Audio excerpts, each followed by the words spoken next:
Илгиз даруханага барды, чүнки аның тамагы авыртты. Это пример предложения, где грамматически все верно, но звучит не по-татарски. Как же сделать речь табигыйрак, то бишь естественнее? Во-первых, нужен правильный порядок слов, подлежащие в начале. Илгиз. Татары очень любят интригу, поэтому сказуемое стоит в самом конце предложения. Илгиз борда. Между подлежащим и сказуемым вся сопутствующая информация. Илгиз урамда жылы булса да, мамык шарфын тагып Казанның икенче ягындагы урнашкан, әмма бәяләре түбән булган даруханага барды. Но в устной речи все стараются говорить короче. Илгиз даруханага барды.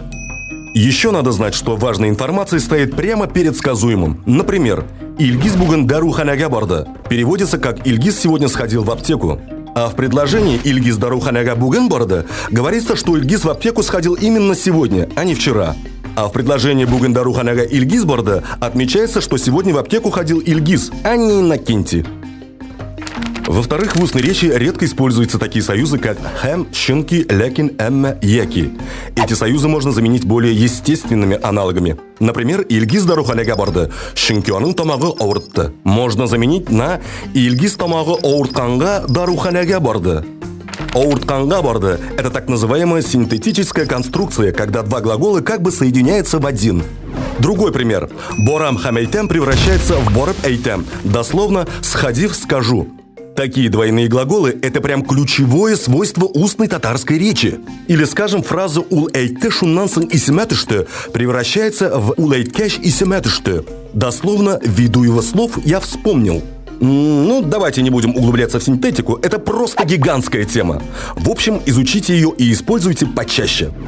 Еще несколько лайфхаков, чтобы на сабантуй сойти за своего. Используйте повторения. Они очень свойственны татарскому. Например, «тиз-тиз барып кил», «озын-озын шират», «килгән-килгән чәй ишеп ал».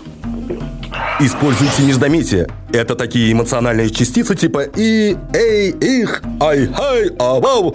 Например, «бәсин ун биткоин гына алдың мне». Используйте звукоподражание. Слова, копирующие звуки. Например, «шалт, карточкама унның сум төште». Модальные слова добавляют субъективную оценку. Часто иронично, саркастическую и даже отрицательную. «Гироскутерда да йөри белмәй ичмасам, хипстер имеш». Частицы. Например, «әле», «әллә», «бугай», «генә», «икән», «имеш», «инде», «менә», «нәк», «соң», «ук».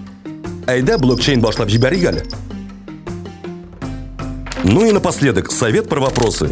Если вопрос предполагает ответ «да» или «нет», надо обязательно в конце ставить частицу «м-н».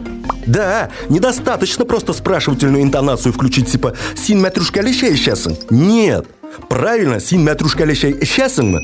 Не забывай про «м-н», ладно?